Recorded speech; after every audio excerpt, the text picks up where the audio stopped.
정당에 가입해서 정당 활동을 하는 사람도 있고, 경제사회학이라는 과목이 있고요. 어떤 역사마다의 화폐 가치라든지 인구화사회라는 수업이 있었는데, 그 수업도 이제 인구가 어떤 늘어날 때 사회에 어떻게 영향을 끼치는지라든지. 사회학은 순수 학문이어서 이게 약간 취업이 정말 힘들어요. 전공을 살려서 취업을 하는 건 사실.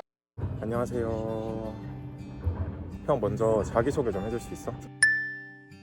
저는 가톨릭대학교 사회학과 4학년 진학 중인 학생입니다. 그럼 두 번째로 형이 사회학과에 어떻게 해서 진학하게 됐는지 궁금해. 제가 입학할 당시에는 이게 학부제였어요. 그래서 사회과학부로 들어갔었어요. 심리학과를 가고 싶었거든요. 성적순으로 학과를 이제 자르는 편이어가지고 사회학이 그나마 좀 재밌어 보여가지고 사회학을 신청을 해서. 사회학과에서 어떤 걸 배우는지 궁금하고, 그리고 그 배우는 것 중에서 관심 있었던 뭔가 재미있었던 과목 있으면 설명해주면 좋을 것 같아. 일반 고등학교 때 배우는 사회들이라는 그러니까 사회 과목에 배우는 것들 있잖아요. 그런 걸 이제 전공 기초를 통해서 다시 한번 배우고, 세부적으로 어떤 장르마다의 사회학을 좀 배우는 편인 것 같은데, 제가 인상 깊었던 수업 같은 건 이번 학기에 듣는 수업 중에 경제사회학이라는 과목이 있고요. 어떤 역사마다의 화폐 가치라든지 인구화사회라는 수업이 있었는데, 그 수업도 이제 인구가 어떤 늘어날 때 사회에 어떻게 영향을 끼치는지라든지 어떤 그런 것들. 사회과학에서 그러면 뭔가 사회학과에서도 사회 관련해서 실험을 한다거나 아니면 설문 같은 걸 하는 게 있어? 그런 활동 같은 거? 제가 활동을 하는 건 아닌데, 또 학력 수준에 따른 임금 차이가 있나 없나라는 거를 이제 연구를 한다고 가정을 하면은 변수 같은 걸로 뭐 성별, 뭐 나이, 사는 지역, 뭐 기타 등등의 이런 요건들을 좀 넣고, 그런 걸 이제 설문 같은 걸 통해서 이제 통계를 내 가지고 연구를 많이 하는 것 같아요.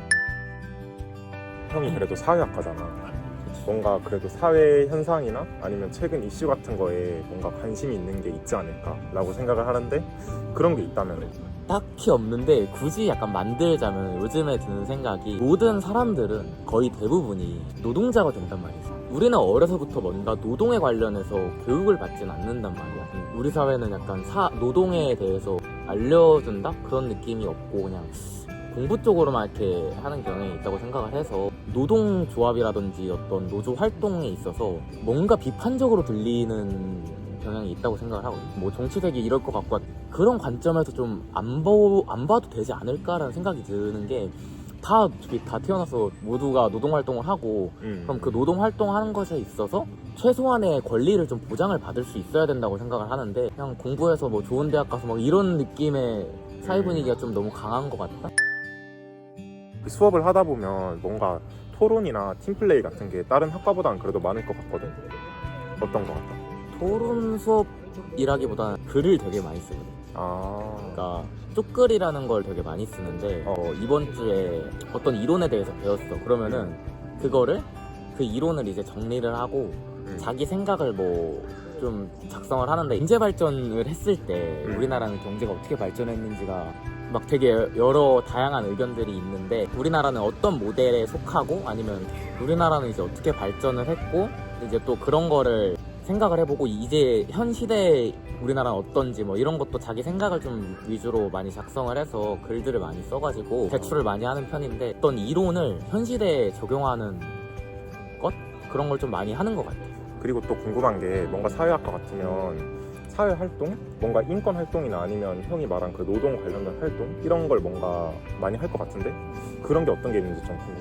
정당에 가입해서 정당 활동을 하는 사람도 있고, 포럼이나 뭐 그런 거 많이 참여하는 사람도 있고, 그 학회라고 이제 동아리 같은 거 있잖아. 그런 것 중에서 토론 동아리가 하나 있는데, 그러니까 뭐 매주 사회 문제에 대해서 어떤 각자의 생각들을 정리해서 토론을 하는 학회로 내가 알고 있거든.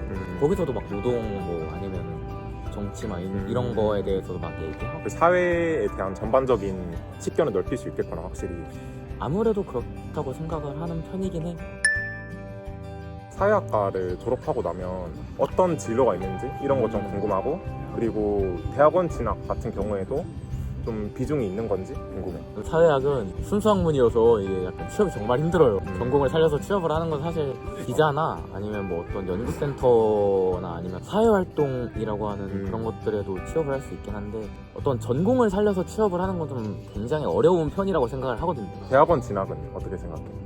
대학원은 공부에 흥미가 있는 사람이 가야 된다고 생각을 해서, 학과 만족도가 어떻게 되는지, 그리고 사회학과에 진학하는 거 좀 추천하는지 궁금해. 학과 만족도는 저는 일단 상당히 좋은 편이었거든요. 약간 왜냐면은 좀 수업 같은 거 저한테 좀 재밌게 다가와가지고 수업을 배우는 게 좀 재밌게 다가왔기 때문에 만족도는 되게 있었던 편인 것 같고요. 추천드리는 거는 그냥 순수학문 공부하는 걸 좋아하고 아니면은 이 사회가 어떻게 돌아가는지 라든지 아니면은 어떤 구조로 자본주의가 유지되는지 뭐 이런 그런 거에 관심이 있는 사람들은 진학할 만하다. 그렇죠. 그리고 약간 사회학을 공부를 하면서 자본주의를 되게 싫어하게 됐는데 물론 이 사회에서 살아가고 있지만 형은 이제 자본주의 말고 또 다른 뭔가 체제에 대해서 많이 고민을 해보고 또 식견을 넓혀 나갈 수 있는 그런 학과라는 거지. 약간 그런 느낌이긴 하죠. 네, 식견을 넓혀가고 세상을 이제 보는 시야가 넓어졌으니까 뭔가 삶을 살아가는데 앞으로 도움이 될 것 같다. 예, 그런 것 같습니다. 제가 말을 되게 못하는데 이 친구가 말을 되게 잘하네요. 네, 제가 정리해드렸고요. 졸업 후 형의 목표가 있다면 좀 설명해주면 좋을 것 같아요. 저는 약간 이번이 막학기인데 졸업을 한 돈 많은 백수가 꿈이긴 한데 지금 당장 드는 생각은 없고 한 6개월 정도는 쉬다가 대학원 진학을 할지 말지 약간 고민 중이고요. 지금은 표고라고 하면은 그냥 저랑 제 주변 사람들이 무탈하게 건강하게 지내는 거 그러니까 소소한 행복? 소소한 행복을 바란다. 네. 네, 여러분 오늘 사회학과 형 만나가지고 한번 이야기해봤는데 인터뷰에 응해줘서 너무 고맙고 형. 그리고 이제 다음 컨텐츠로 또 돌아오겠습니다. 또 다음에 기대해주세요. 안녕.